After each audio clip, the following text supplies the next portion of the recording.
Good morning, good afternoon, good evening, and welcome to the AI for Good Global Summit. Always on, all year long. We hope that you, your family, your friends, and your colleagues are all keeping healthy and safe. My name is Fred Werner from the ITU, the International Telecommunication Union, and it's a privilege for me to be introducing today's webinar.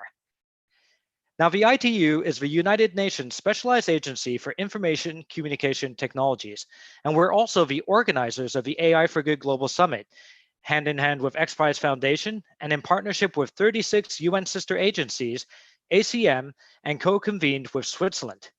And the goal of the AI Summit is to identify practical applications of AI to advance the Sustainable Development Goals for global impact. And like much of the world, the summit has gone digital, and we're moving forward with weekly programming, allowing us to reach more people than ever before. And we're very pleased to introduce the first keynote of the webinar series, presented by Dr. Shwetak Patel. He's the Director of Health for Google. He's a professor at University of Washington, and he's the recipient of the very prestigious ACM Computing Prize. And I'd also like to take this opportunity to thank Vicky Hansen, the CEO of ACM, for her tireless and longstanding support of the AI Summit, both as a partner and a gold sponsor, and without which none of this would have been possible today. So on behalf of the AI for Good team, we'd like to say a big thank you from the team. Thank you, Vicky. And I think I can even hear some virtual applause happening as we speak. So before I introduce today's moderator, I'd like to take care of a few housekeeping issues. First of all, your microphone has been disabled, so please use the chat and Q&A function if you wish to communicate. It's the job of the moderator to identify and ask questions to the keynote, and we're counting on your active participation to have a very interactive session today. And speaking of being interactive, I have a first challenge for you. Can you please let us know where you're connecting from? Simply use the chat function and type in what country you're from or what city or wherever you're connecting from, and make sure you select chat to everyone. And let's see who's on board. I'll start. I'm connecting from Geneva, Switzerland. We have Denmark, UK, Washington, India, Kenya, Ankara, Portugal, India, Italy, Algeria, San Francisco, Singapore, Toronto, Berlin. Wow, I can't even keep up with all the cities and countries. And that's great. We truly have a global audience with us here today. So without further ado, I'd like to introduce today's moderator, Dr. Yannis Ioannidis, and he's a professor at the University of Athens. And he also leads the Athena Center for Innovation and Research. So Yannis, without further ado, the floor is all yours. Welcome.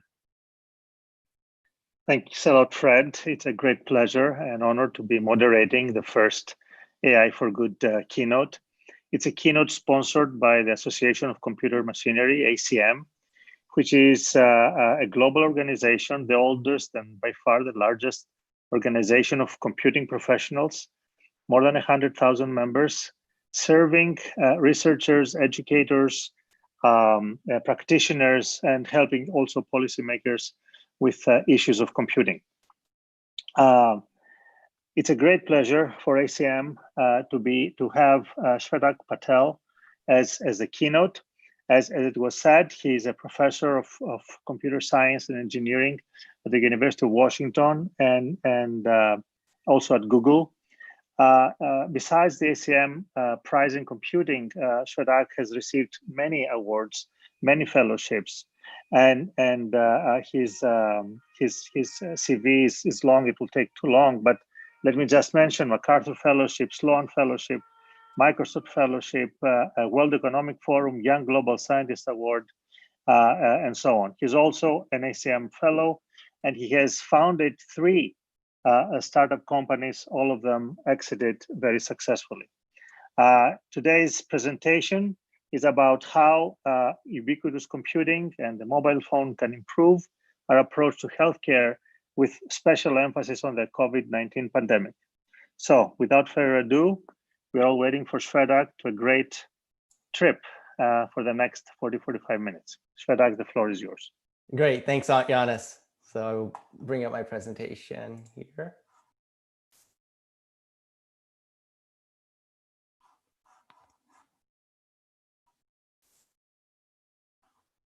All right. Thank you again, Yannis. Thank you, ITU. Thank you, AI for Good team. This is a great honor and pleasure. And thanks to the ACM for nominating me to give this keynote. Good morning, good afternoon, everyone. It's amazing to see where everybody's from. This is just great to see the entire world here wanting to look at kind of the work that my lab has been doing for the last few years, in addition to just wanted to share some thoughts around the area of how the mobile phone can actually impact healthcare. So what I want to talk about today is, how do we look at the mobile phone these days, and how does the mobile phone play a role in healthcare? And right now, obviously, we're in the midst of a pretty unprecedented pandemic, and wanted to talk a little bit about how the work that we've done and how the community can start to look at how phones can be used for the current pandemic as well. So most of my talk will be focused on the intersection computing and healthcare, but also how AI and machine learning is playing a critical role to help enabling some of these applications in healthcare, where you can take some of the sensors on the phone and take them to the next level in terms of the kind of utility they can have in the healthcare space. So that's where I'll spend most of my time. But before I do that, I just wanted to give everyone an overview of my research in general. So I myself as a computer scientist, but even as a computer scientist, I'm a very applied researcher in the sense that I typically use computer science and machine learning and sensors and those as tools to solve socially meaningful problems. So a lot of my earlier work when I joined the faculty at the University of Washington, and even when I was a graduate student, was a lot around activity recognition, energy monitoring, sustainability. So I did a lot of work in how to use machine learning and AI to help people better understand their energy and water usage. So a lot of work in sustainability. I've been doing healthcare research from the start of my PhD, where a lot of the work that I've done in machine learning and sensors have been applied for things like elder care, remote monitoring. So healthcare is just such a complicated space that it takes many years to have impact in that space. So you have to kind of persevere through it. So I've been doing a lot of work in healthcare.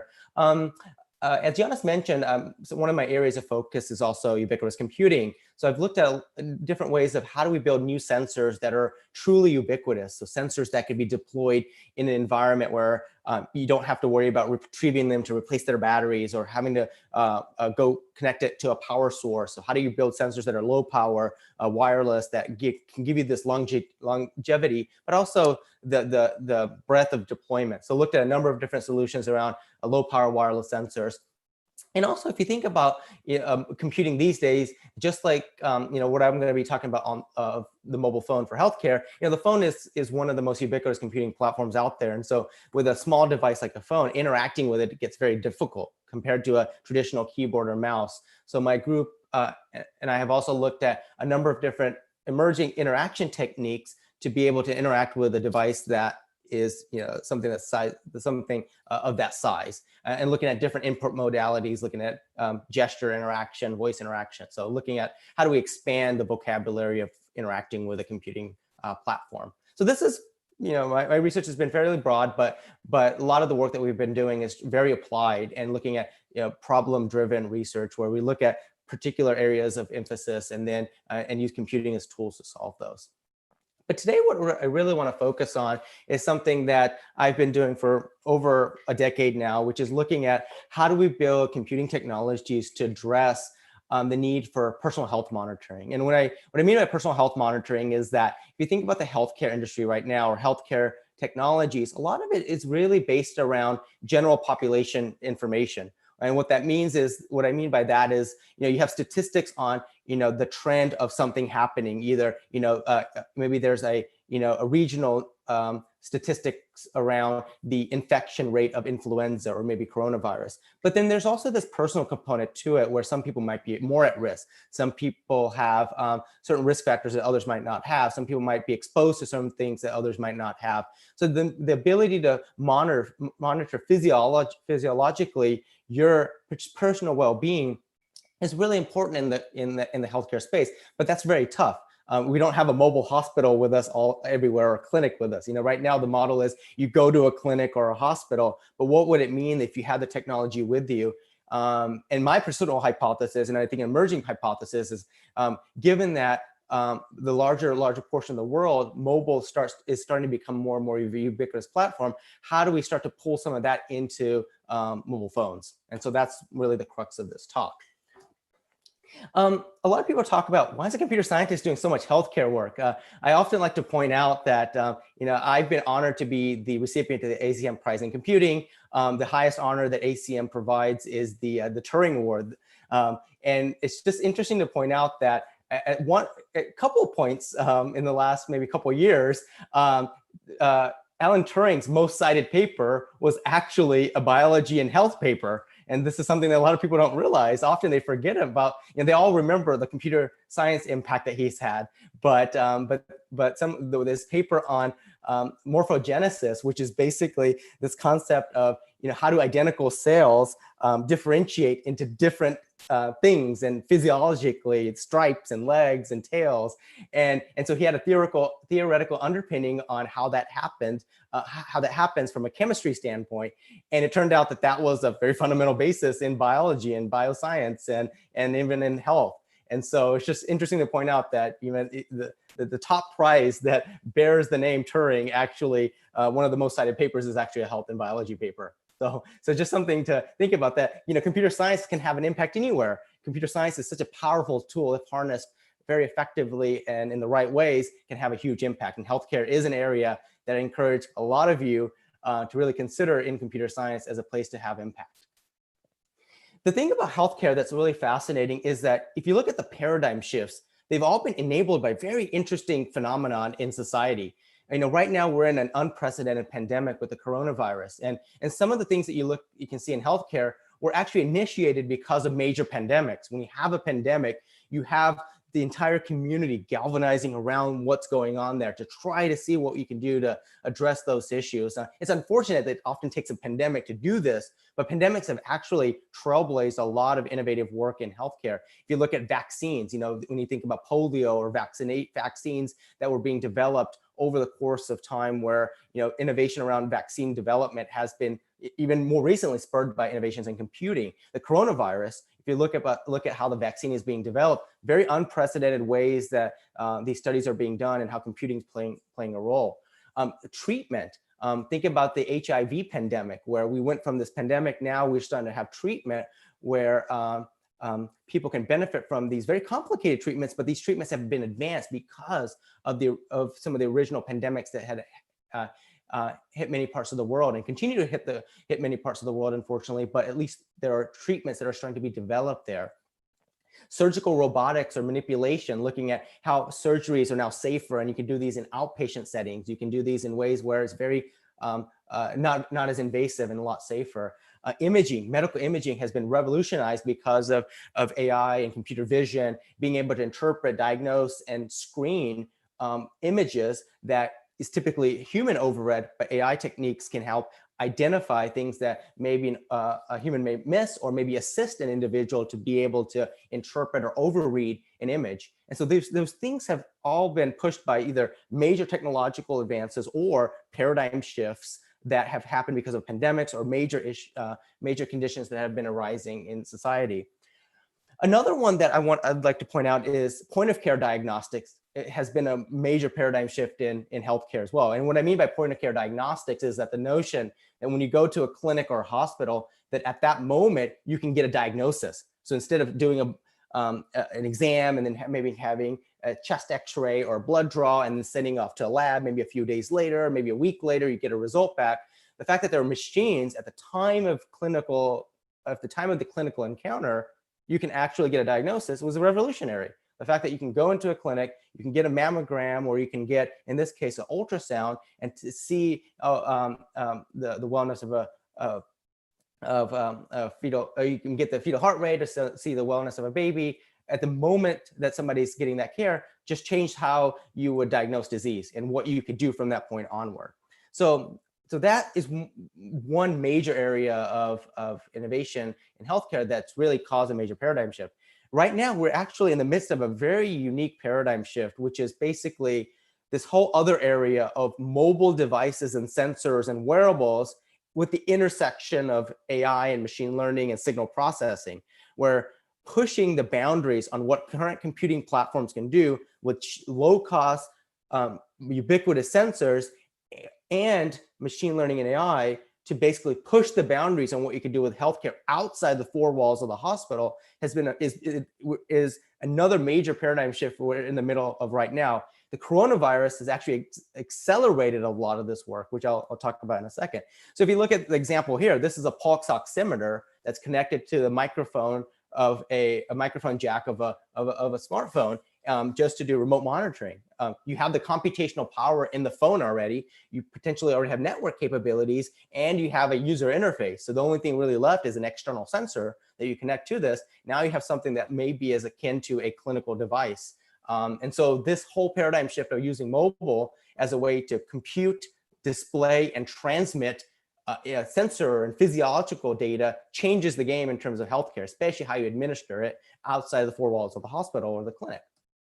And on top of that, you've got this whole plethora of technology that are being developed on the wearable side. So if you think about heart rate monitors, pulse oximeters, looking at activity trackers, ECG, EKG, breathing monitors, looking at gait analysis to prevent falls or detect the onset of a potential fall hazard, you're starting to see sensor technology starting to be embedded into one's daily life. This is all fairly new right now, but it starts to really change the way that we think about healthcare. And so what does this really mean? Why bring healthcare to the mobile space? One of the things that we're already seeing in the pandemic right now is that telemedicine usage is just expanding dramatically, which has enabled remote care monitoring. The fact that you don't necessarily need to go to the clinic or in the hospital, where you can do a lot of these virtual care visits remotely, has really changed the way that you administer care. The timeliness, the convenience, and also the frequency at which you can interact with a professional. The other thing is that mobile devices, because they're with you and they're so personal, and mobile devices are things that, if you forget the device at home, you will more than likely go get it to basically use it for that day, because a lot of people, you need that just for your daily activities in terms of being able to do your work, being able to keep up with the family, being able to just operate in that day. That's a device that people will likely have with them. And so you can use this as an opportunity to drive screening. So for the coronavirus, if there are new guidelines that come out, or if there's things that you want to have somebody do, where you might have a checklist or might want to do a triage, you can push these to the phones, and the phone will be with them. They might not have a pulse oximeter or may not have other devices, but at least the phone could be a broker or at least a first source of information. It also pushes the boundary on how we develop new diagnostics. We're not beholden to just the things you can do in the clinic. We can actually start to do things that are more longitudinal, looking at things over time, changes over time, to be able to diagnose or treat disease. And also improvement in treatment. Now we have more real-time feedback from the individual, so that it's not just beholden to maybe every 1 week or 6 months or every 1 year where one might see a medical professional. Here you have more continuous interaction or physiological access to one's information, so that you can start to make more real-time assessment in terms of changing or updating treatment. And I mentioned this before, continuous monitoring and continuous measurement is this notion that you have more physiological data from the individual to make a better judgment in terms of how treatment is going or the onset of disease before you have disease. So one of the things that is top of mind for a lot of health researchers is, how do you get to a prediction of a diagnostic or predict disease before you're symptomatic or you're asymptomatic? So what would it mean if you could diagnose or screen for coronavirus before you're symptomatic? Because a lot of times when you're not symptomatic, you're still a spreader. You can still infect others. Influenza is the same. Before you're symptomatic, you're still can expose other people. Your infectivity capabilities are fairly high, even pre-symptom.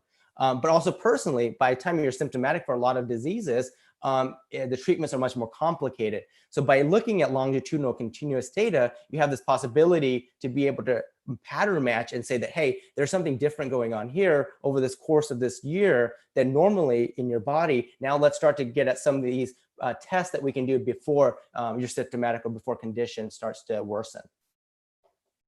And the mobile phone has been has played an important role in a lot of these, in the healthcare space in general. And a lot of these tools that we've seen out there have mainly been data collection apps. Or one of the canonical ones are food journaling for weight loss or just general nutrition, where you enter the information about what you've eaten, how much you've exercised, and you have a food journal or log. And a lot of these things are manually inputted. And there's also different technologies out there where you can use the phone as a journal. But one of the things that that's happening is with the modern smartphone, or even the smartphone of just 5 years ago, or even the phone 7 years ago, are very capable. And if you think about the mobile phone penetration worldwide, we're starting to get to phone penetrations at the order of 3-4 billion phones in the world, even more than that, depending on how you lump a smartphone to a feature phone. But if you look at what's in a phone, you have a camera, flash, you have a touch screen that's capacitive, you've got accelerometer, gyros, multiple microphones, multiple speakers. Some of the newer phones have IR projectors. But often we take these sensors for granted, where we use it for telephony, maybe use it for gaming, maybe and often use it for photography. But these sensors are fairly capable, especially when you look at machine learning and AI and signal processing as a layer to start to interpret what you can get from these sensors, that these are things that are already with many people. And how do we leverage those sensors for healthcare has really been the crux of the work that I've been doing, and now the community has been doing. There's been a lot of work that has been developed beyond just my lab now, that is looking at how do you use existing sensors on mobile phones for health monitoring. And what I mean by existing sensors is that, yes, you can attach a device to a phone, but what I mean here is that how do you use the sensors that are already on the phone for doing health monitoring? This could be the speaker, the microphone, or even some of the more emerging sensors that you might see on there. Accelerometer, gyros are pretty much on every phone, but now you start to see other kinds of sensors like NFC or other kinds of radios on there. So how do you start to leverage those for physiological monitoring, really pushing the envelope with what you could do with these sensors? And the goal is that you don't have to be perfect. You have to just have enough of an insight to know what to do next.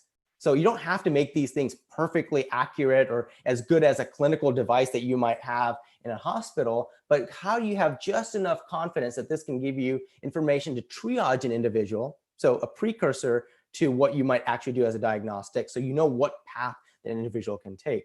And so we've been working on a number of different technologies. I can't talk about all of them today, but I'll just give you a little bit of a taste of the kinds of things that we've done. We've done work in the pulmonary space, looking at using the microphone for cough assessment, lung assessment, even blood screening, looking at using the camera and flash on assessing how much hemoglobin is in the blood, bilirubin in the baby, in newborns and babies, cardiovascular disease, so looking at SpO2 monitoring using the camera and flash, blood pressure monitoring using pulse transit time, using the sensors that are already on the phone, technology around sleep, osteoporosis, and I welcome anybody to go to our lab website at the University of Washington to take a look at any of these papers. But I'll give you kind of a little bit of an overview on a variety of these different technologies and how well they work and the impact that they can have on healthcare, and also some of the impact that they're having on the current pandemic.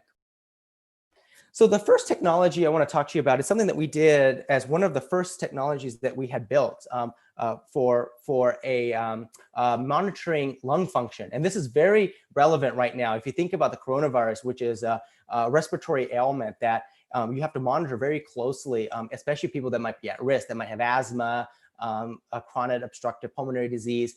Monitoring your lungs are very important in that case. And measuring lung function is typically done by a technique called spirometry. So, if you have cardiovascular or heart disease, you might get an EKG or echocardiogram. In the lung space, you get a spirometry measurement. And spirometry is basically a measurement of how much air you can push out over a certain period of time to get assessment of how well are your lungs doing. Are there fluids in the lungs? Are the lungs not as efficient? Are there other things happening? And as the lung function drops, pulmonologists typically use this as a screener or diagnosis to basically take a step. What do you do next?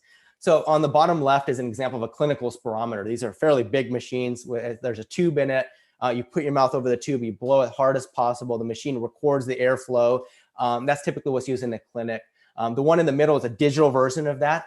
That's a device that's a little bit smaller, has a computer inside of it. The one on the far left is roughly about a $10,000 US device. The one in the middle is about a $2,000 device. And then the one on the right, we're starting to see more and more of these home spirometers, which might be $100 or $200 US, but still fairly expensive.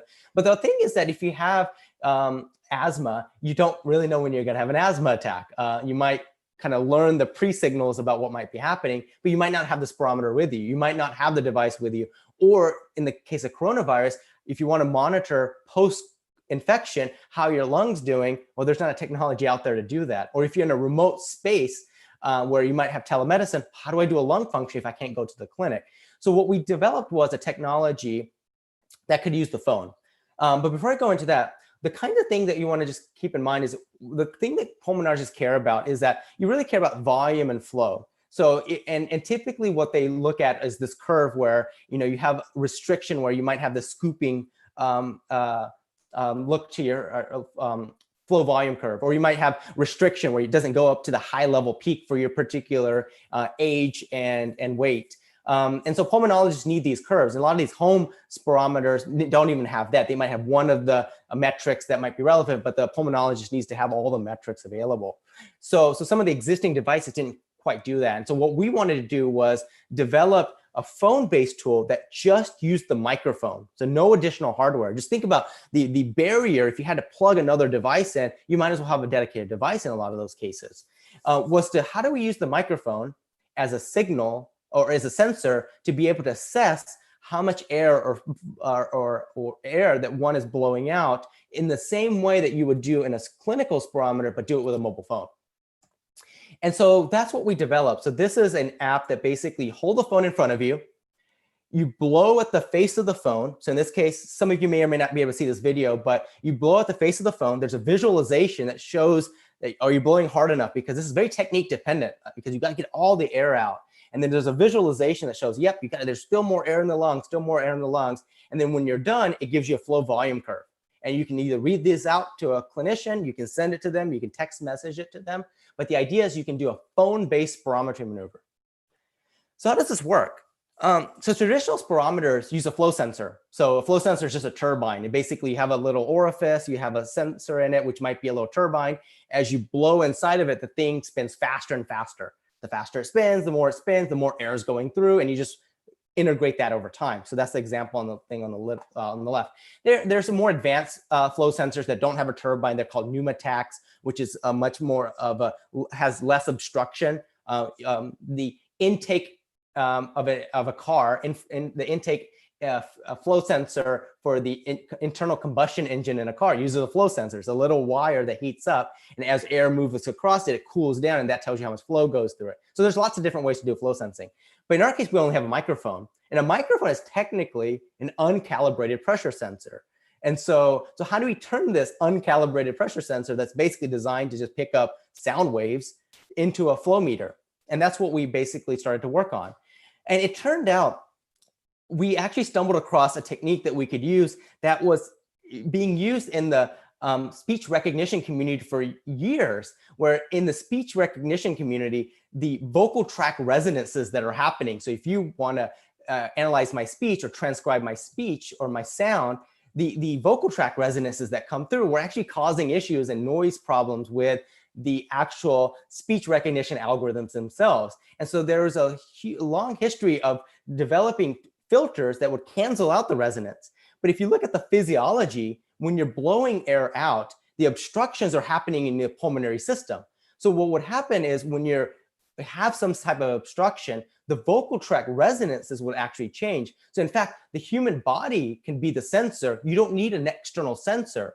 The resonances were actually very much related to the pulmonary system itself. So we found that, so in a lot of the research and literature, we took a problem that was a issue for speech recognition, turned the problem on its head and said, hey, that thing that was causing problems for speech recognition, we can actually use that for health sensing because that's actually telling you a lot about the physiology.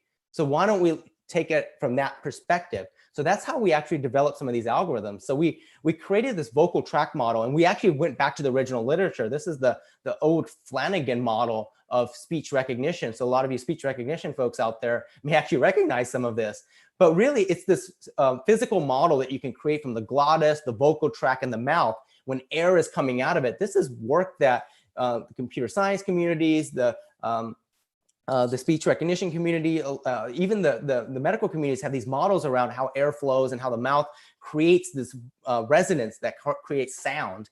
And so what we did was we actually modeled the vocal tract. And this is actually a 3D printed vocal tract. We actually created a 3D model of how air flows through if you had a restriction. So let's say you have, a musical instrument, and as you change the properties of that musical instrument in terms of adding or removing a mass within that track, it changes the sound. And that's essentially what we did. We tried to create a model where as the vocal tract resonances are changing, it turned out that in our clinical data collection, that resonance changes is proportional to the actual flow coming out of it. You have to normalize it based on the height and weight of the individual, because you got to kind of get a sense of the size of the pulmonary system. But that's what model that we used was basically a statistical model that basically predicted that. But now we've actually moved beyond that, and we're actually using deep learning models. And I'll talk about how we've been collecting the data on that in a second.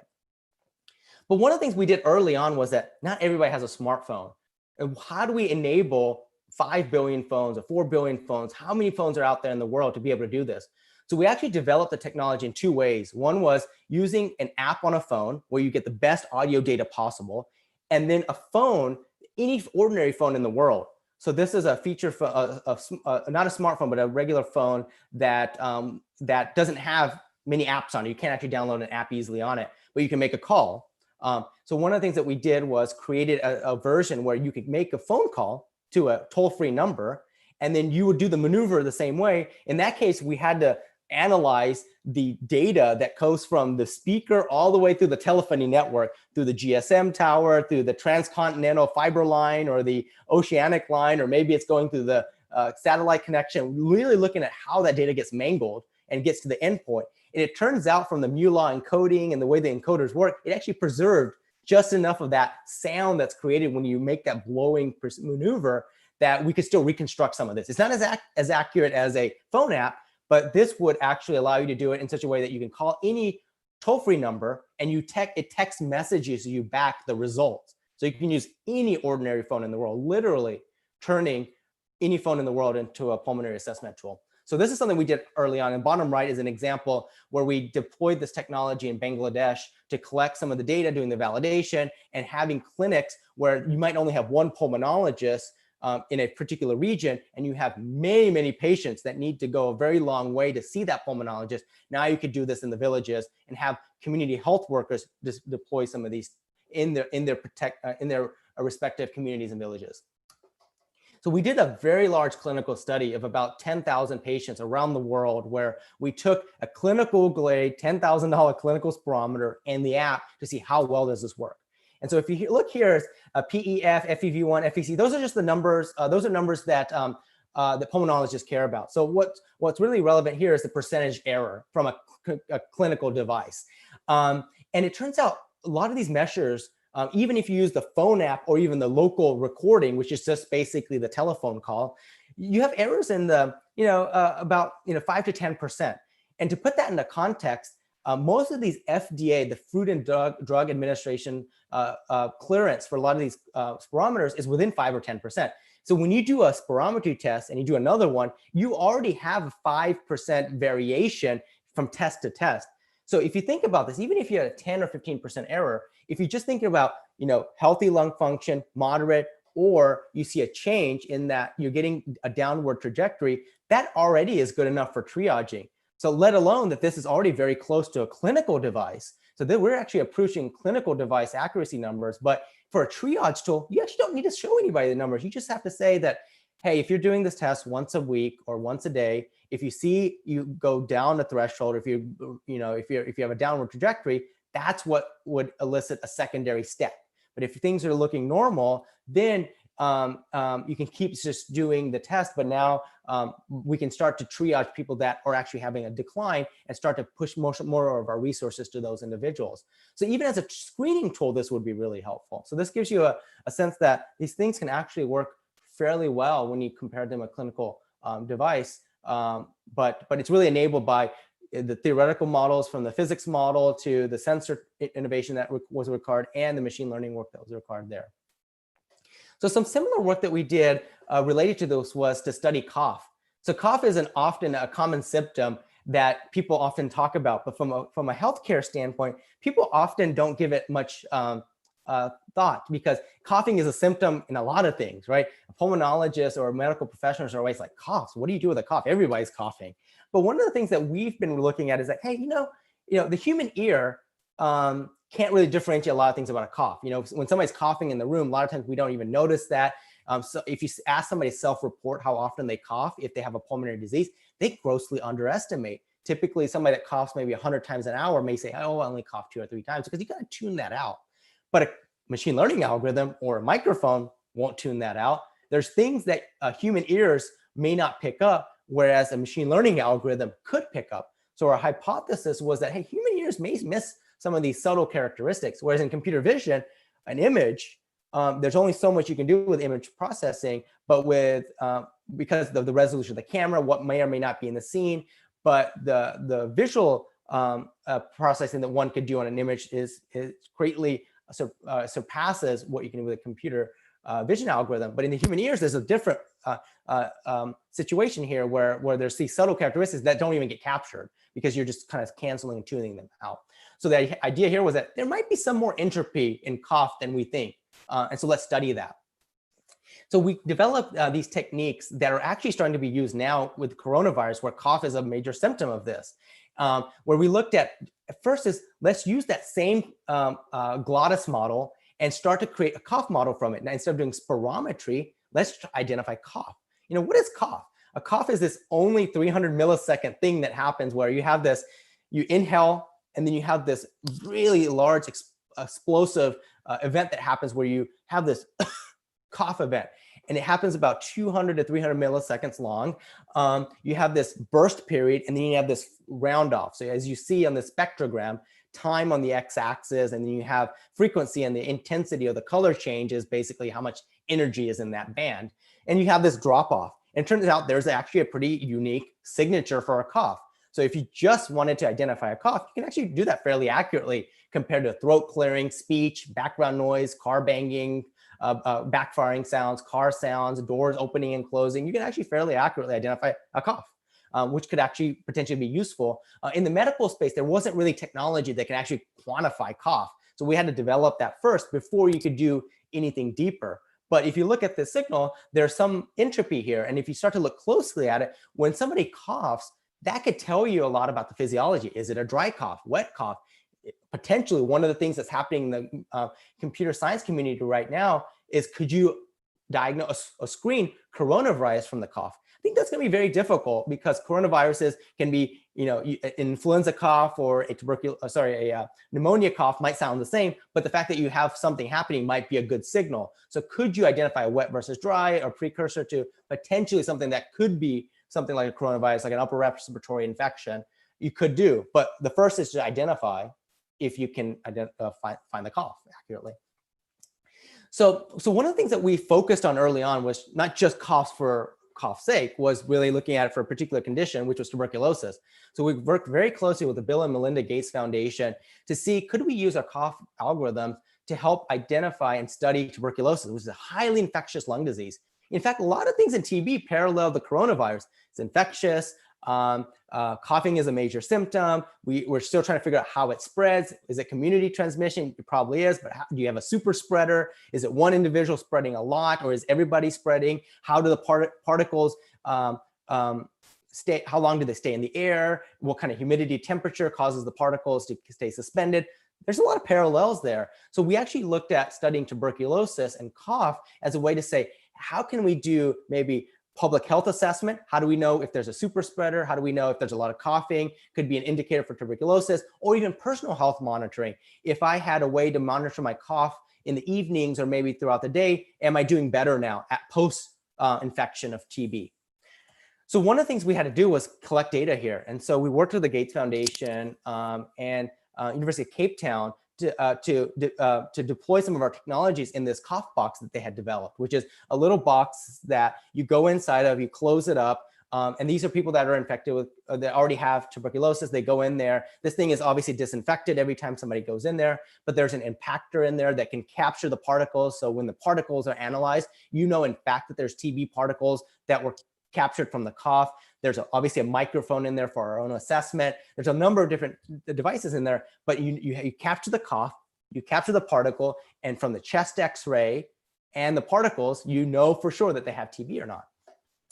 And that's how we were able to collect a lot of the data early on. And if you look at tuberculosis, a healthy lung on the left here is basically you don't have any holes or these granulomas. But when you have an infection like tuberculosis, the infection is hit by, you've got your white blood cells attacking it. And then you've got these granulomas that form, which are basically these little holes that show up on a chest X-ray. And the idea here is that, hey, if I'm coughing with a healthy lung versus a TB lung, my cough has to sound different, even though if I can't hear it differently, from an algorithmic standpoint or machine learning and AI standpoint, it has to look different because you're completely changing the airflow of how the origination happens, how the flow is coming out. It's just inherently from the physics, there has to be a change. But how do we identify the change? That's the hard part. So these are some of the things that we've been looking at now, and some of the community has been looking at is, in addition to identifying the cough, when you zoom into that waveform, there is a signature that you can start to look at where if it's wet or dry. And also, if you look at the last 50 milliseconds, that's when the voice comes through. So you can actually start to identify is it one cougher or another cougher. So some of the work that we've done is identifying not only is it a cough, but clustering, saying, hey, that cough that we just heard is different from this other cough. So you can start to do these privacy preserving techniques on device, where in an environment, you can start to see what the infectivity rate of an environment is without having to send any data to the cloud. You just locally process that and cluster how many different individuals might have been infected. Or you can have a personalized device, which is something for you to monitor your own rates. And so some of the algorithms that we've developed, especially around cough identification, are starting to get better and better over time. So if you think about the false positive rate, you don't want to have this technique say that people are coughing when they're not coughing. So you need to have this really high true positive rate. You got to really know that somebody, when there's a cough, it's actually a cough. So you don't over predict some of these things. And so some of these convolutional neural nets, these CNNs, are actually starting to outperform some of our traditional SVMs that we had worked on in the past, these 4 vector machines. And so if you start to look at sensitivity specificity, you can start to get to less than 10 or 5% or even 1% false positive rates with accuracies that are above 85%, which is well above self-report, And these are just using commodity microphones. So this gives you a sense of how some of the AI work has actually accelerated some of the capabilities of how you can do this kind of assessment. So some of the things that we're doing and some of the things that the community is now starting to come around with coronavirus is starting to look at post-infection. So now, we've got so many people affected, but post-infection, how are we going to triage post-infection care? So after you've been infected, you still have to assess one's lung function, especially if somebody was at risk. So are you doing better or not? And how do we do that at a large scale? We just can't have everybody come back to the hospital because the clinics are overwhelmed with the diagnostic cases. How about the post-infection cases? So some of the tools that we've been building is tools on the phone where you can have the phone that's night side. You can put it next to your bedside, where in the evening, that's a good time to start to monitor how often you're coughing or not, because sometimes pulmonary exacerbations or something that might arise may happen at night. And so if you see a cough frequency is going up, where often a co-sleeper or yourself might not know how things are going or how you're breathing. So you can start to do this assessment to say, hey, this is getting worse. Now you can call a nurse case manager or a community health worker to see what's to do next. And then a community health worker can monitor all the patients to say, hey, these people are doing okay. Oh, hey, I'm seeing a little bit more trending here. Let me check in on them. So instead of calling everybody, now you can check in on ones that have the emergent cases, because it's the ones that now you can automatically triage. So you can actually use machine learning here to triage automatically as well. So this is just an example where we did this for TB, but all of that is being applied for coronavirus and COVID right now. So this is another tool that we've built, not as relevant to coronavirus, but just wanted to talk about a couple examples on non-invasive blood screening. So we talked about microphones, everything you do with and there's a lot more you can do with microphones. I just talked about 2 examples, but what can you do with the camera? The cameras are getting better and better. You can start to do amazing photography with these cameras. And you can capture amazing pictures, and the technology in the camera is getting so much better. But what can you do it from a health standpoint? So we've been looking at how do we use the camera and the flash that are also getting better for non-invasive blood screening. So one of the first areas we looked at was newborn jaundice. So newborn jaundice is basically, when a baby is born, one of the things that you monitor is the amount of bilirubin that's in the blood. This is pretty important. Bilirubins typically may increase when a baby is born right after birth, where their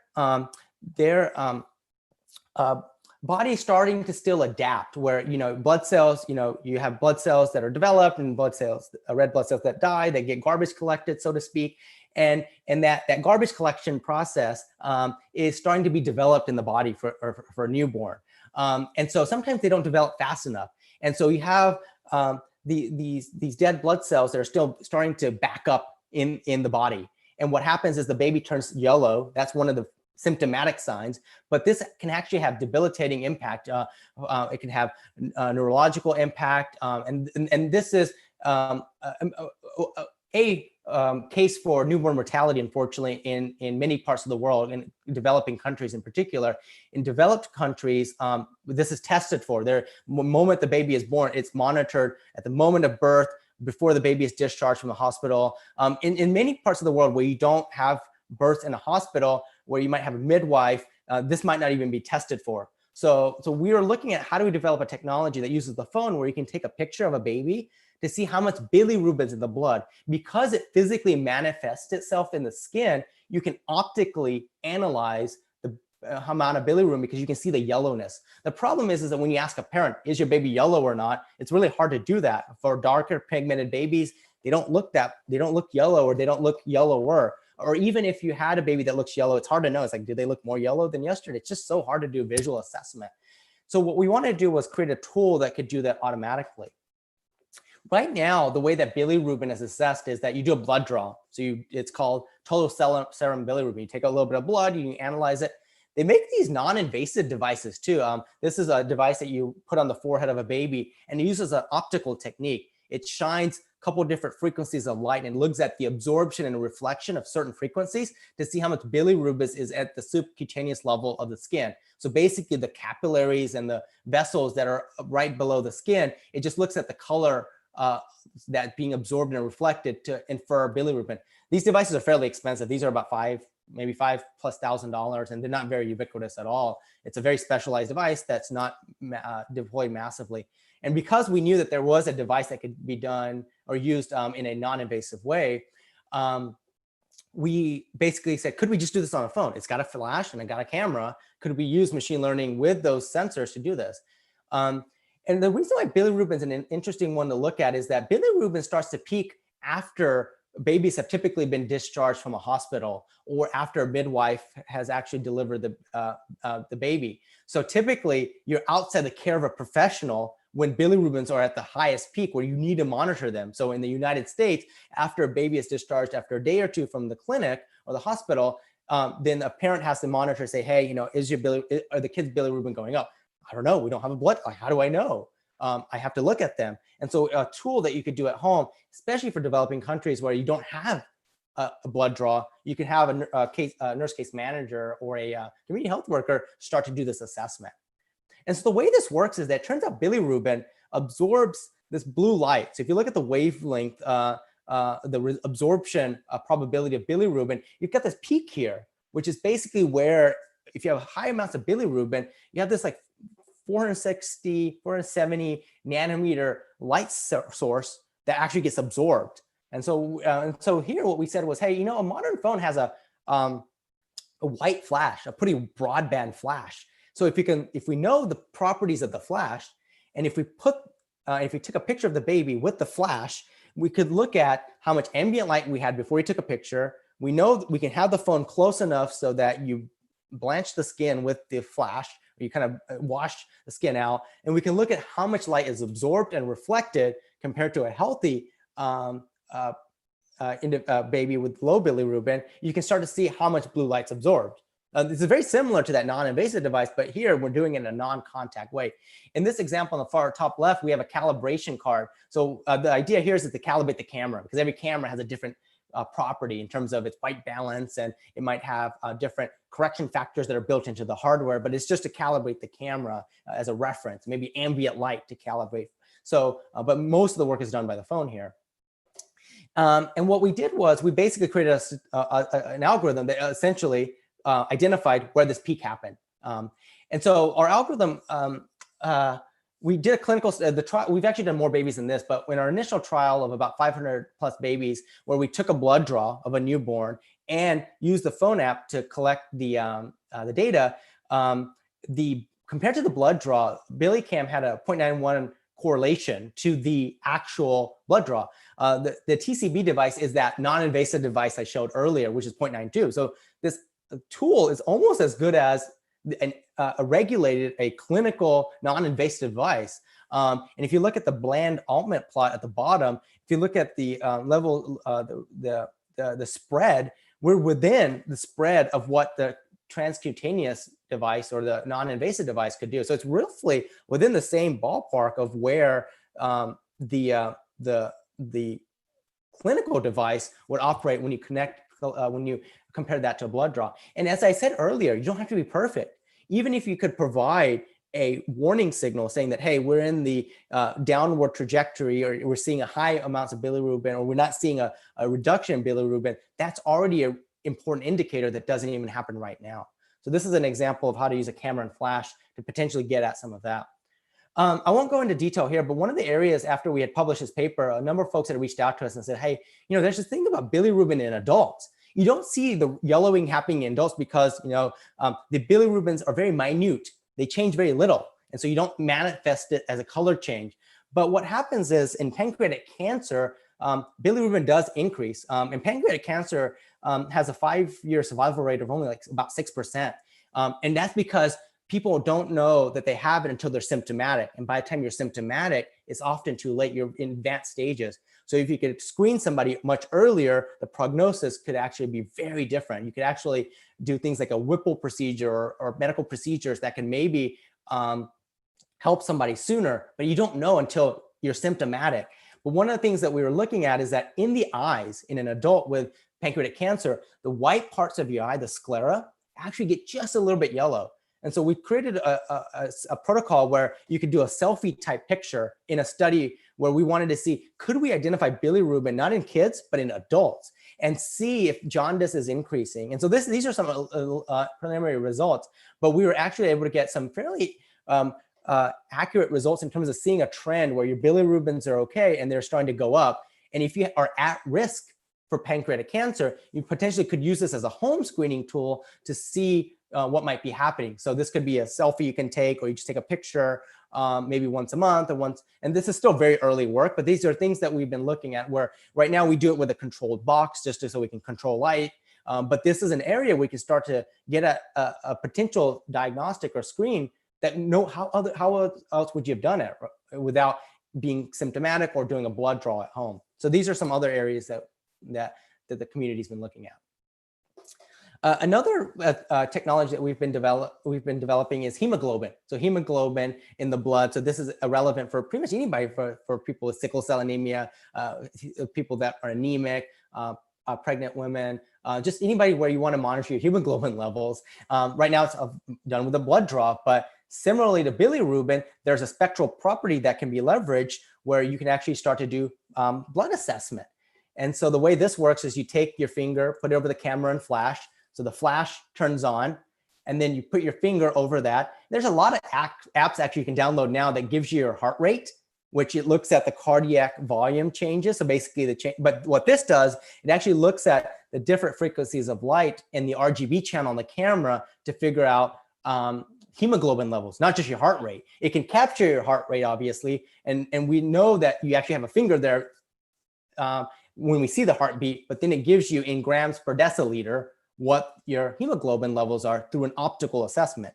So similarly to the bilirubin device, there's actually a device called the Pronto device from Massimo, which is a clip-on device that can do it non-invasively. So we knew that the hypothesis had some legs there because there is a non-invasive customized optical technique you can use to do this, which there are devices out there that can do it.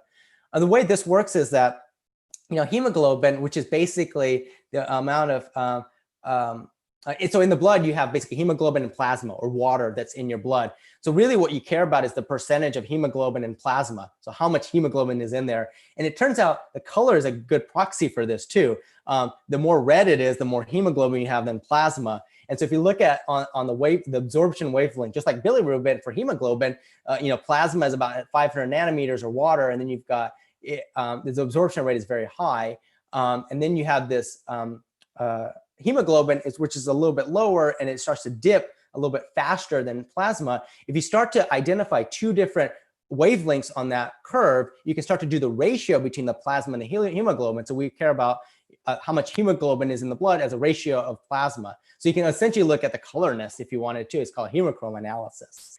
And so you shine light at it, you look at how much light is reflected and absorbed, just like in the bilirubin technique. In this case, we put the finger up against the camera because it's a lot harder to see these subtle changes. So you have to really push it up against it. So, but you can, if you know the light source in the wavelength, and you know how much is absorbed with and without a finger, then you can start to do that. But the challenge here is that, how do you know that you're taking the skin tone versus the blood into account? So if some of you may or may not be able to see this, but when you put your finger over the camera and you record a video, you will slowly see your heartbeat. You will actually see the throbbing. It's just the cardiac volume. When your heart beats, as that volume of blood gets to your fingertip, you see the volume change and increase and decrease as the blood is flowing through. And that's basically your heartbeat. So what we do is, because we can see the heartbeat through the finger, we know when there is a change because of the blood, because the blood was flowing, versus the skin color, which is not going to change that rapidly. So we can do the differential from the blood contributed color change versus just the natural color change of the finger. So that's what we do. So we look at the resting, the heartbeat, and look at resting again. So we can do the analysis before, during, and after the heart is beating in that waveform. And then we can cancel out the tissue from the blood there.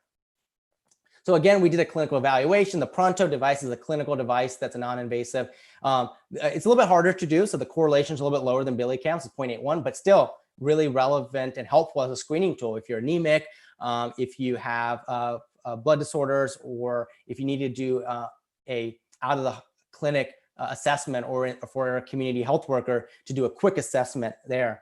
So one of the things we did here was the Ministry of Health in Peru reached out to us, where they had a pretty big pandemic where they had a number of their kids in Peru that were anemic. And a lot of this was attributed to malnutrition, access to nutrition.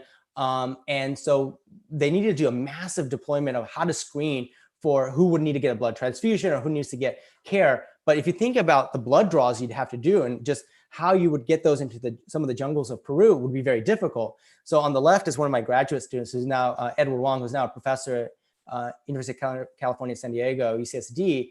When he was a grad student, was doing this deployment and data collection in Peru to basically do screening using a phone as a tool, so that a community health worker can quickly screen hundreds of patients, where typically it could take much longer than that. If you had a traditional blood draw, take it to the lab, you had to get the lab result back. This is a way to do a triage and then cull it down to the smaller number of individuals that would actually have to get the blood draw. So you can actually, so this is just in the clinic where you can do this massive screening much more effectively. And in fact, you could deploy the app to all the community health workers and do a countrywide assessment very rapidly. And that's always the goal of this project here. So some of the things I'm going to leave you with are just some things that we're working on, just that's relevant, but this early. Obviously fever is a big one for coronavirus. And a lot of people say, why not just get a thermometer? But when you need to get triage, you may not have a thermometer handy. So one thing that turns out on a phone is when you unpack a phone actually has a lot of temperature sensors in it. It's got a set of thermistors for the CPU, for the actual phone itself, for the touchscreen. It's got thermistors for the battery overcharge protection. So there's a lot of temperature sensors in it. In fact, if you look at some of the temperature sensors in a phone, they're the same temperature sensors you might find in a thermometer, like a forehead thermometer. Obviously, they're designed for different uses. But one of the things that we've been looking at is that the thermal mass of the body, if you knew what's operating on the phone, so if you basically only had one app running, or if you controlled what's running on the phone so you can get the temperature at a stable state, and if you put the face of the phone, like on the example here with Joe, who's one of my grad students, on your forehead, you can actually change the thermal mass of the phone, where the heat from the body can actually skew the temperature sensors, because you're at a temperature that is around, if not a little bit lower, but just order of magnitude wise, that you can change the thermal mass of the phone and see all those thermistors pick up that differential. So if you have a fever of 101, 105, or 106, versus if you had a mild grade fever or no fever, you could see those changes. So you don't actually need to get the exact, oh, I'm at 101 or 102. Even a clinical thermometer is not even that great. I mean, even though you might get 0.1 degree Fahrenheit accuracy, so 101 in Fahrenheit, 101.5 in Fahrenheit, it doesn't matter. Are you above a particular number is what matters. And so if you look at over time, the battery temperature has this exponential curve. If you knew the model of what the battery temperature curve was with different processes running in the background, and then you were to quickly change the thermal mass by introducing the body, in this case, the forehead, you can actually see the change off of that baseline. And if that baseline change is much higher than just the natural temperature fluctuation, then you know that you're in a particular grade of fever, because it's just, this differential wouldn't have caused that change. So this is something we're working on now. We're just doing some studies and clinical studies where very rapidly in the field, if you don't happen to have it, this is very important for gig workers that are out in the field. We might not have a thermometer. We just want to be able to self-monitor. Do I have a fever or not? I feel feverish. Quick way of seeing, oh, are you above a threshold or not? And so this could be a way that you can pretty much deploy these on billions of phones if we can get the model to work well. So we're in the midst of doing this work. And this is something, again, we're using a statistical model to model the curve of the actual battery temperature, but also looking at how does that differ when you have somebody with and without a fever. The other area we're looking at is a number of deep learning techniques on interpreting rapid diagnostic tests. So this is not directly doing a screen, but this is where you might have a lateral flow assay where you might have a malaria test. The one on the right are some of these COVID rapid diagnostic tests that are being developed, where you might take a sputum or you might take a nasal swab, put the specimen on this little strip, and the strip changes color, kind of like a pregnancy test. It'll change color, and then you have to assess it. The problem is these lines are faint. Sometimes you can't really interpret them. So we've been building these open source tools that you can take a picture of a malaria strip or even a coronavirus strip, and it basically interprets it for you. So you have an objective measure so that, is that line too faint? Is it dark enough? We try to create an objective measure to see, okay, is this diagnostic or not? And because there's a lot of human error in interpretation, it's surprising. It's like, oh, it's just a color change. It's a line or not. But it turns out it's actually very difficult, because a lot of the gray area is the important area, because if it's very obvious that you're infected or not, but in the middle area, am I or am I not? That's where we have to be very objective. So we have a number of mobile health NGOs that are using some of our tools now to basically deploy in their region malaria, or even now there's starting to be coronavirus strips that are being developed to be able to do very rapid diagnostic tests where you go into the community, do a diagnostic test, and you quickly take a picture of these tests to get them into the database, but also overread them very rapidly as well. I'll leave you with this project that's been going on for a while, where this is another sensor. This is instead of the camera or the microphone, this is the accelerometer and gyro. And you might think, well, what can you do with an accelerometer and gyro? In this case, we're trying to do bone density. So osteoporosis is basically a reduction in density over time. So if you look at the bottom left, healthy bone is dense. If you think about a piece of wood, it's a fairly dense piece of wood. But osteoporotic bones, if you think about a piece of wood that has that has hollowed out, or you have these holes in them, then the bones get brittle. And so one of the things that we had a hypothesis on was we found this paper in the 70s where there's a very clever clinician that basically designed a tuning fork, where you hold a tuning fork, that you hold it in your hand and you tap your elbow. And if the tuning fork makes a sound, that means that there was some hollowing happening in your bones. Because if you think about a structure, if you had a solid structure versus a structure that had some hollowing effect to it, the resonance that would get to the tuning fork would change. So the idea was that if I tap my elbow and I create this impulse response, if this thing made a sound, that means there's something happening with my bones. And we're like, oh, interesting.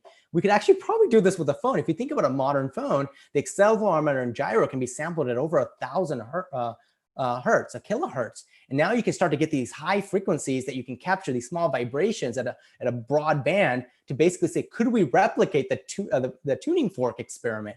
And so the way that this works is you take the phone, you squeeze it in your hand, or you can actually put it up against maybe the tibia on your leg, And then you can use a little impulse where you maybe put an impulse on the tibia. So you basically create a little resonance. You can either tap your elbow or use a little a medical hammer to basically create a impulse. And then you look at what gets to the phone, because you've got the natural shaking that might happen, but then you get these small resonances that occur.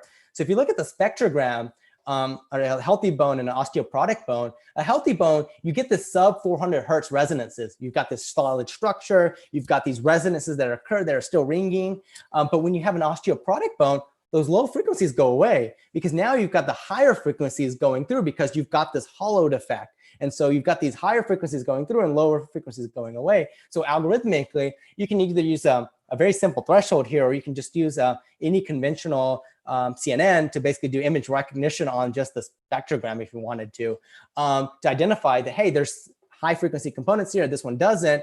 And then again, just like a lot of these previous techniques, you don't have to get into an actual number. You can just see, because osteoporosis doesn't instantly happen. It happens over the course of time, many months, years. So if you had a sample once a month, then you can actually see when something's happening. But you don't have to worry about conventional techniques that require X-rays. So a lot of this is done using X-rays, and you're not going to get an X-ray every week or every month. And so here you can use a non-invasive way of potentially measuring bone density. So this is just a quick overview of, it's not just the microphone and speaker or the camera and the flash. You can also use accelerometer and gyro in unique ways. And there's others that use accelerometer gyros for other things as well, like for looking at monitoring heartbeats, and there's other things you can do with it as well. But this is just one example with bone density. So one of the things I want to leave you with is that, what does this space open up with? One of the things that's really interesting now is the regulatory space. Regulating a medical device is fairly straightforward. You have this device, you control how it's designed and developed, you do a clinical study, you validate it, and then you have this how do you regulate an app? That's very different, because there's no device. The device is a ubiquitous thing like a phone. So regulating an app, a software as a medical device, is an area that's emerging in the United States and even worldwide. And how do you regulate an AI algorithm? And so I've been in the midst of doing a lot of that work, but it's an interesting one, where if you think about some of the if you look at explainable AI, explainability, if you look at some of those techniques are going to be very important, because from a regulatory standpoint, you've got to have a sense of how does the thing work that you're trying to develop. You've got to have some physiological basis here. But I think the world is going to be heading in a direction where you may not need that, but I think that is really needed for the safety and trust of these things. The other area is around safety and trust, is that the reaction you often get for apps is that, oh, apps are cheap. They're designed to be free or $1 and cheap. And so there's this perception that those are inaccurate. And that's a really tough one, because apps are not supposed to be high quality, but in fact, apps can be pretty high quality, because you get more continuous data. The apps can be updated more frequently. And so there's this perception issue. The other one is around trust in general. A lot of the technology that we've developed, allows you to do monitoring at home. But what happens if the data isn't secure, or if the data doesn't reside in places where the user doesn't have control? So all the work that we've done, the user has complete control over it. The data is local, it's on their device, they can delete it. They decide on when to send it to a physician or a clinician. It's all on device and being done locally there. And so you're consenting to it.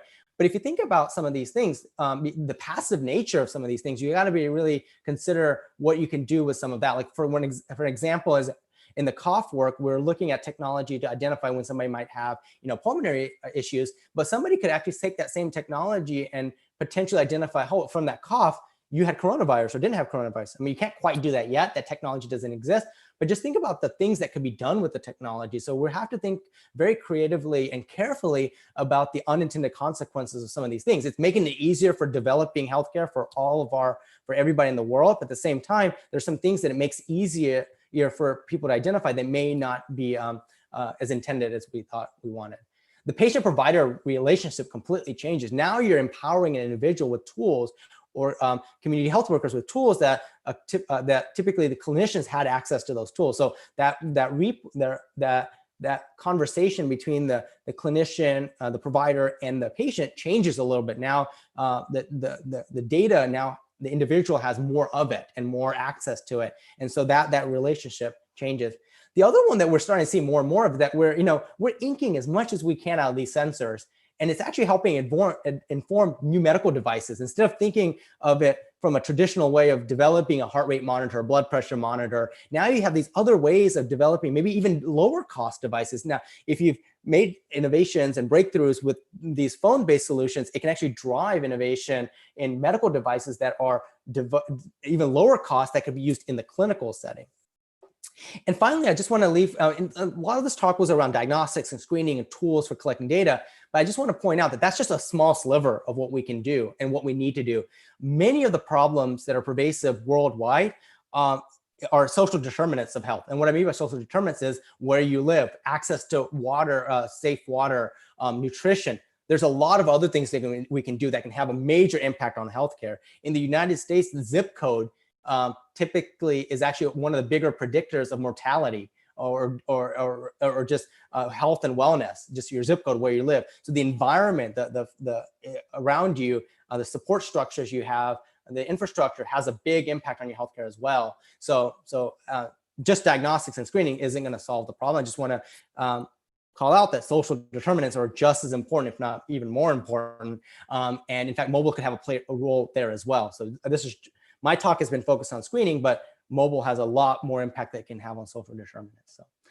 So I'd like to end with just thanking all my current graduate students, current students, past students, students that have all gone off to bigger and better things as professors, thought leaders in industry. So just want to thank them. A lot of this work, all of this work was done by my students. I just had the honor of passing along this information. These are the folks that did all the hard work and have actually started to revolutionize healthcare through some of these techniques. So credit goes to them, not me. I'm just, like I said, I'm just a conduit of the work that they're doing. So with that, I'm happy to take questions. Thank you for your attention. Hopefully this was helpful and inspirational to all of you. But what I would like to leave you with is that computer science can have an incredible impact on society. Healthcare is a place with the current pandemic, with coronavirus, there's unprecedented things that are happening, and computing is playing a critical across the board there, and it's only going to increase. So I think there's an amazing opportunity for computing to really change the world, and it is changing the world right now. So thank you. I'm happy to answer questions.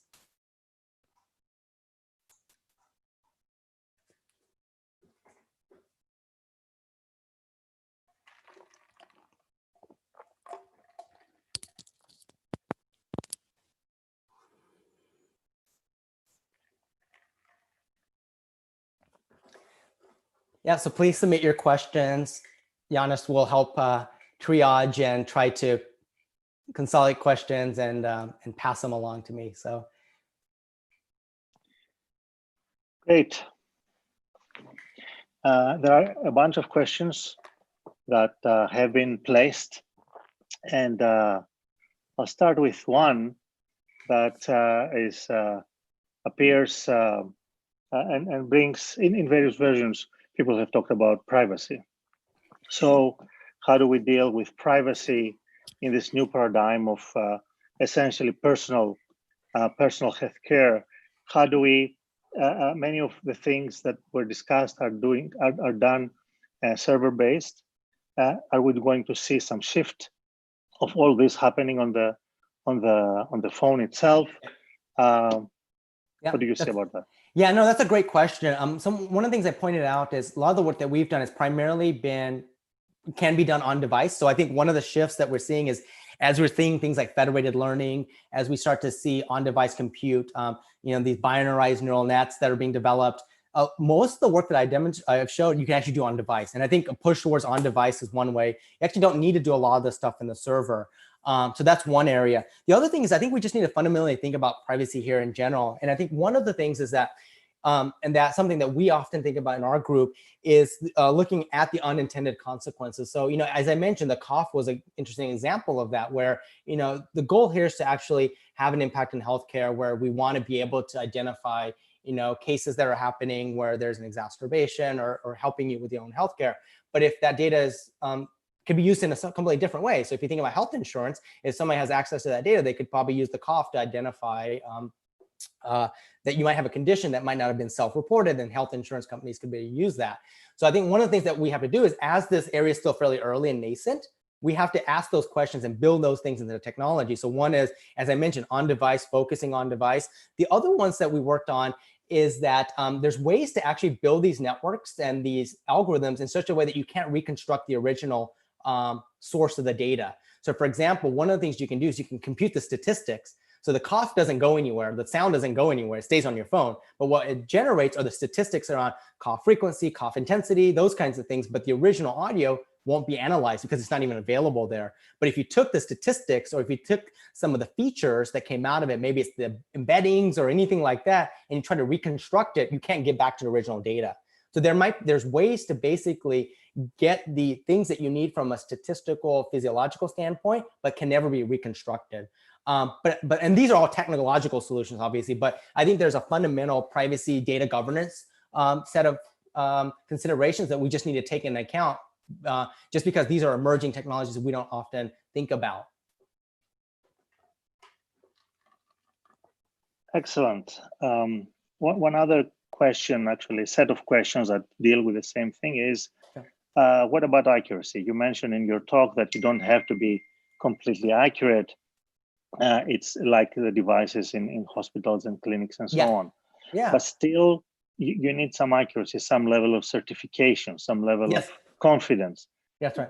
How do you address this? Yeah. I mean, luckily, so with some of the work that we've been doing, the accuracy is actually pretty good. In fact, some of it is getting very close to the clinical devices, and maybe even getting some of those things regulated just as a clinical device. And in fact, the accuracy is not the problem right now. So as I said, I think you don't have to be perfect, because even clinical devices aren't perfect. If you go into a clinic with a spirometer, you could have a major error or difference. When you capture my blood pressure, if I go in, if I happen to cross my legs, or if I'm nervous, you're going to get an inaccurate result. That's why you take multiple measurements, right? Now, if you have multiple measurements at home with a device that's not as perfectly accurate, you can still use the longitudinal trending information. But what you can do is have a different lens on the accuracy. So when you look at your sensitivity specificity curves, what you want to look at is not just that correlation. How accurate is that correlation?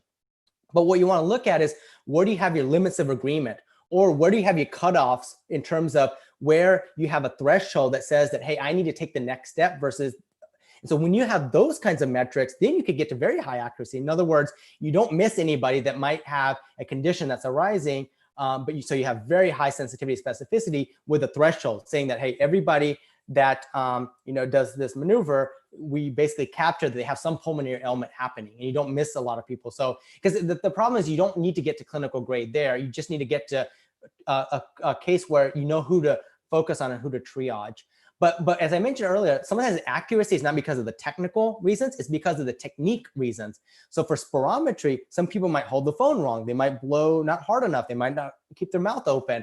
I might hold the finger wrong. And so when I have a telemedicine visit, luckily the triage nurse on the other end of the telemedicine call can say, hey, hold it this way, we're getting a better signal. So many of the things that we found actually become human-computer interaction problems or opportunities where helping them do the technique better increases the accuracy too. And compliance is the other one. You're actually doing it often enough and those kinds of things. But yeah, so I think we're in the midst of a kind of a paradigm shift in the regulatory space with the FDA, in the United States and other regulatory bodies around the world, looking at, well, how do we regulate some of this stuff? You're already starting to see AI models that are being FDA cleared. So we're just slowly moving into that space. But I think my worry has been in this space, if everybody tries to get to the perfect clinical accuracy, then we're shooting ourselves in the foot, because we're attaining a goal that you might not need to always get to. Then people might not be innovating in a space because it's impossible to get to that sensitivity specificity. Whereas something over here may actually be good enough if you think about it, right? So that's the thing. It's just to have a broad perspective on what are the actual accuracies you need to go after. You just don't have to be, you don't have to use the clinical standard or clinical devices as your gold standard all the time. Privacy, accuracy, and now another concept, equity. Yeah. Not everyone has a smartphone. Yeah. Even if you have a smartphone, you don't have the last model that can take all these goodies. Yep. How do we serve the entire world? Yeah, no, that's a great question. And one of the things, and that's something that, when I mentioned the spiral call work, early on we said, so we often use so if it can't work on the smartphone, it's not going to work on an older generation phone. So what we try to do is try to do our prototyping early on to see, is it even feasible? If we can't even get good data with a modern phone, then it's going to be really tough to get it with some of the older phones. With SpiroSmart, we were getting good data. We said, hey, let's start to look at these feature phones. So that one was a phone that didn't even have apps on it, right? You could basically call a 1-800 number and you just use text messaging, which a lot of those phones had. So one of the things that we've been pushing on is that as you start to develop some of these models, you have to look at, don't lock yourself in with the computational capabilities of a phone that's only 5 years old. We'll take a broader perspective. But I agree. I think one of the things is that is you have to kind of look at a broad set of phones, but the smartphones right now that we develop on is just a way to prototype and to validate, is this even possible? And then we try to develop these techniques where, again, it doesn't have to be perfect for some of these things, as long as you can use it as a triage tool. So the spiral call work is an example of that, where we said, hey, we're going to go through the overhead of analyzing this audio data that's going through all these different networking and telephony connections. And at the end of it, it's not going to sound like the thing that I would have locally recorded on the phone, but what can you do with that? So I think going in with that as a first principle and adding that constraint in from the get-go makes a big difference, because the moment you don't make that fundamental mental shift is that you have the luxury of using a smartphone, and you will never go, like, it would be so difficult to unwind some of that. But if you add those constraints in early, that's really helpful. The other thing that I've been really pushing on is if you can demonstrate on a modern smartphone what you can and can't do, then as these lower cost phones are being developed globally, you know what to focus on, right? So you have new phones that are developed, there are smartphones that are lower cost, but they make trade-offs, right? To get to that price point, oh, we're gonna reduce the resolution of the camera. We're only gonna put one microphone, or we're not gonna pick this microphone. But now what we can do is inform handset manufacturers, hey, focus on these things and cut these things down, so that now this phone can be helpful for telephony, communication, micropayments, payments, and healthcare. Right now, a handset manufacturer doesn't have a clue, like, oh, what microphone should I pick for health? But at least we can help cull that down to say, if you only have this much budget from a bill of materials standpoint to build a $5, $10, $20 phone, here's what we could help inform the design of the phone. That's the other thing we could do, is moving forward, as these low-cost phones are developed, we can make sure that the right things get put in them. Great. Another set of questions now moves away from the technology itself, but how do you communicate all these techniques, all these tools to the healthcare providers? How do you make them believe in them, use them, engage them into the healthcare system? Yeah, it's a really tough. Yeah, it's a very tough one. Luckily, a lot of my collaborators have been fairly kind of open to technology and change. But the healthcare industry, unfortunately, is very slow. It's very entrenched. A lot of things that are common knowledge or dogma now may not even be accurate, but still that's the going standards right now. So there's been a couple of different ways that we've been trying to prove this out. One is we do the clinical studies, as I showed. As a computer scientist, my group does a lot of clinical studies. I mean, if you look at the kinds of things we do, it's like, is he a computer scientist? Is he a clinician? Is he a bioengineer? For me, it doesn't matter. I'm a scientist. I'm trying to help the world. But computing is, the core of what I do in a lot of these areas. So one is being able to do rigorous clinical studies that healthcare professionals understand. And so that's one. The other one is we actually take a lot of this stuff to the next level to do outcome studies. And what I mean by outcome studies, when you start to deploy this technology in an intervention or treatment to show how well this works. So what we've done is in the United States, it's really tough to do this because our healthcare system is entrenched and very slow to change sometimes. So we've been partnering with the Gates Foundation for almost a decade now, where we deploy a lot of our technologies in developing countries and emerging markets, because they don't often have an entrenched system. They have a lot more flexibility in terms of innovating and maybe even leapfrog North America or Europe in terms of the kinds of technologies they can develop, where they, just like landlines, right? Landlines didn't exist in many of these regions. They went straight to mobile and cellular. So you completely leapfrog this whole telephony network in the same way that we can leapfrog these kind of systems that don't work well right now and just move. So the way that we can prove a lot of these things out is go to regions where you might have these extreme phenotypes. So extreme cases where you might have a lot of tuberculosis, you might have a lot of pulmonary issues, where you have wood burning stove and those kinds of things. And very quickly we can validate, hey, here's the efficacy of this stuff, and then bring that back to clinicians to say, hey, look, here's the kind of impact we're having. So you've got to be really kind of opportunistic in terms of where you would deploy it, how you deploy it. But also, I think you have to show the efficacy, which is really tough as a computer scientist. And that's why a lot of computer science researchers don't go down this path, is that, you have to be in it for the long haul. And that's one of the challenges here. One other very interesting question that we have is that many of the things, even in current healthcare, is about correcting diseases. But how about preventing diseases? Yeah. Can this technology that you have it all the time with you, you sleep with it, can increase the level of early detection? Yes. On its own, so to speak, without you going after and looking for something.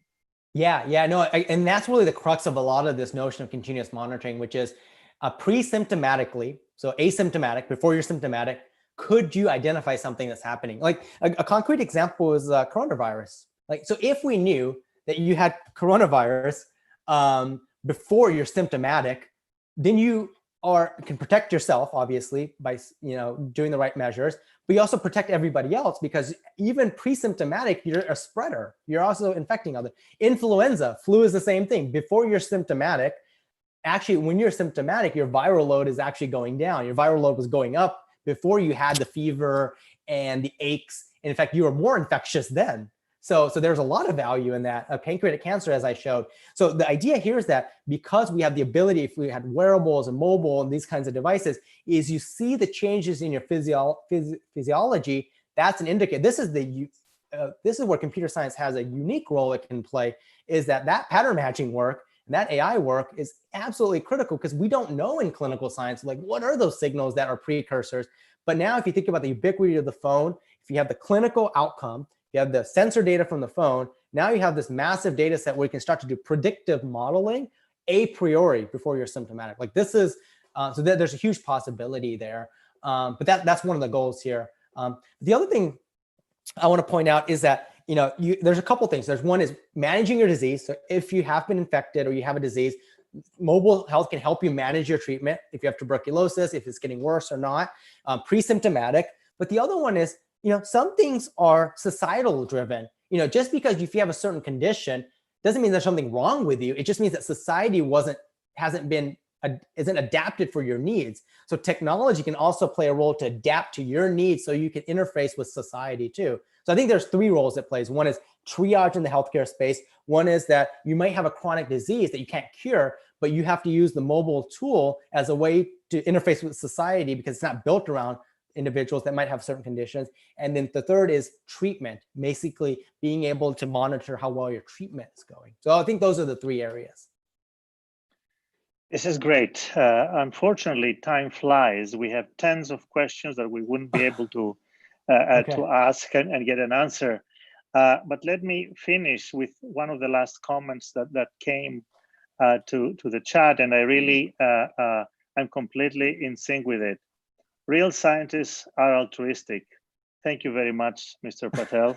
On behalf of everyone, thanks a lot, Shwetak. This was amazing. Great, thank you very much. Thank you, everyone. Thank you, everybody. Thank you. Bye-bye. Of course, if anyone there could be more written answers to your questions offline, and that you can see that, but we're at our time limit. So thank you again, and thank you all for participating. Goodbye.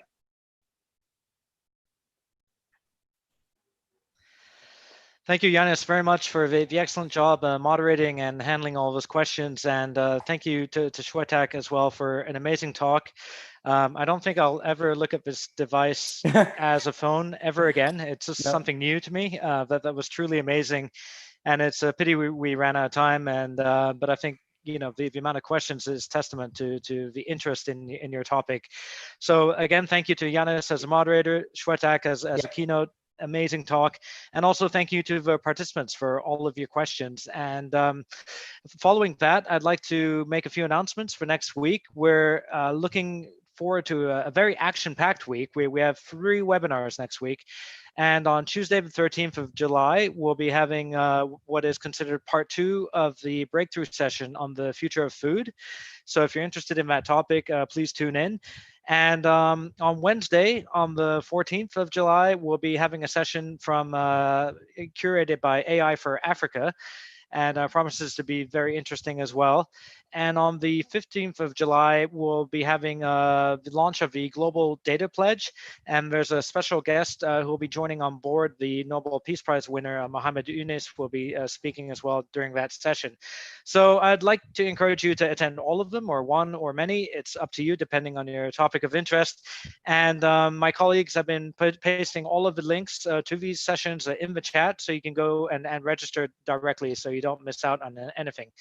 Last but not least, I'd like to highlight the fact that 2 years ago, because of the AI for Good Global Summit, we launched a focus group on AI and health with the World Health Organization.